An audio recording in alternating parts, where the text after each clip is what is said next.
this isn't the first time in history the U.S. has imposed tariffs on Canadian goods. It's been done many times before, and the results may surprise you. Joining us now to tell us more about the history of tariffs and trade wars between Canada and the U.S. is U of M professor and historian Len Kuffert. Good morning, Len. Hi there. Good morning, Michelle. Thank you so much for joining us. Now, Donald Trump has imposed 25% tariffs on all Canadian goods. Prime Minister Justin Trudeau has promised retaliatory tariffs. This isn't the first time Canada and the U.S. have been in a trade war, right? Well, it's hard to characterize what has gone between Canada and the U.S. over history as a trade war. It's more like a low-level kind of boiling feud that erupts every once in a while. And because, especially for us in the last roughly 35 years or so, we've become quite used to relatively low levels of trade barriers and tariffs. But yeah, there were times at which the two countries kind of went at each other, particularly during the Great Depression, and in the belief that tariffs would solve the problem to a certain extent, or at least to keep people's money within their own domestic economy.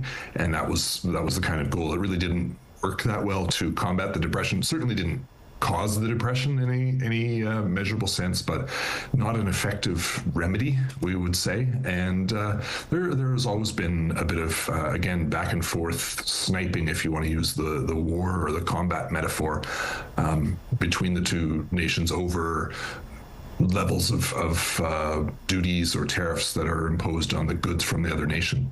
And then after the Great Depression, between 1933 and 35, that's when they tried to find a better solution, right? Well, the American government changed, the administration changed in 1933, coming into that year, and the approach was much different from the tariff approach of the previous administration. So the Roosevelt team, I guess you could say, the Democrats decided they would go a different way with their approach, and didn't necessarily right away lower those tariffs, but tried to stimulate the American economy. And then by about 1935 came up to Canada and negotiated a deal where both nations would roll back their tariffs. So that was kind of the high point of tariffs in the last roughly 100 years. And it's been a general trend of reductions, especially around the time of the free trade agreements that came in the late 80s and early 90s, including Mexico as well.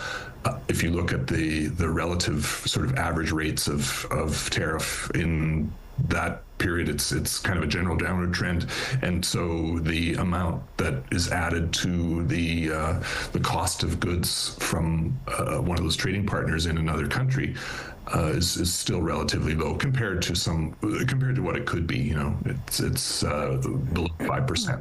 So historically, did tariffs work during those time frames? Not really.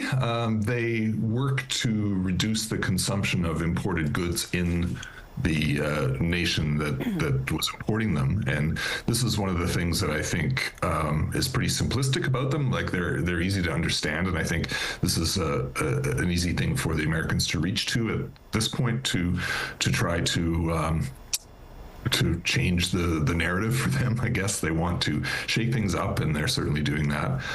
In the 1930s, however, the economies of Canada and the United States were not as integrated as they are now.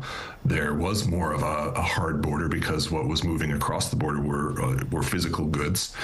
And now, certainly in the last, since the achievement of free trade agreements between Canada and the U.S. and Mexico, the level of, just intertwining, you might say, that's been achieved is quite extensive. And so I would liken what's going on now to trying to rip out the wiring in your house and it's been there for 30, 40 years, and then expecting to be able to kind of get back to normal fairly quickly, not to see any effects. I mean, this is they're really asking the economy consumers to change their habits almost instantaneously. And it's, again, a reflection of something that is easy and something that I think the American administration now is, kind of doesn't understand, in a sense, the complexity of